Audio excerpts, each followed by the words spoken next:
Ndongeye kubasuhuza mbifuriza amahoro n'imigisha, mbifuriza ishya n'ihirwe mu byo mukora byose, ni muhake muronke. Ndabasuhuje mbaha ikaze muri uyu mwanya tugiye kugenda tubagezaho amakuru. Nge mubana muri aya makuru nitwa Ndayishimiye.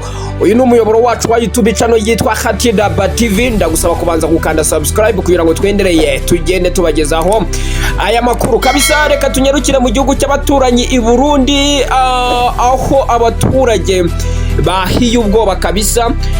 Ni ibintu bidasanzwe, amakuru y'iturika ry'ibisasu kabisa by'intwaro za kirimbuzi yamenyekanye ku itariki ya 31 Werurwe 2026. Ni ibintu bidasanzwe, ni ibintu byateje impagarara mu gihugu cy'u Burundi, ni ibintu byateye ubwoba budasanzwe abaturage, ni ibintu biteye amakenga. Abaturage b'i Burundi bibaza, ese ni bande baduteye? Byanga byakwemera abo bantu barakaze baduteye. Ariko se reka twinjiremo neza. Umuvugizi w'igisirikare cy'u Burundi General Baratuza yabwiye BBC ko ari ububiko bwagize ikibazo. Iki kigo cya gisirikare giherereye mu gace ka Masaga.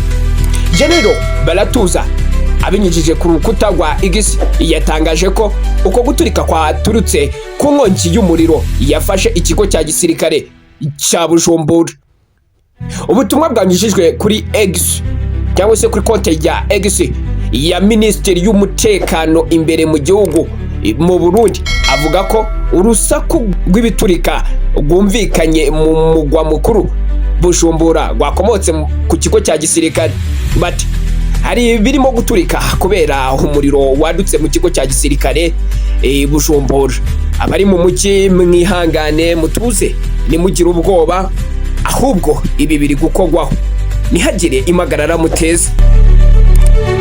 N'urusaku rwumvikanye mu masaha ashyira ya nimugoroba ku itariki 31 Werurwe, aho batubwira ko umuriro wafashe ibiturika wateye mu bubiko bw'imbunda, bityo imbunda zose zigaturika zigashira.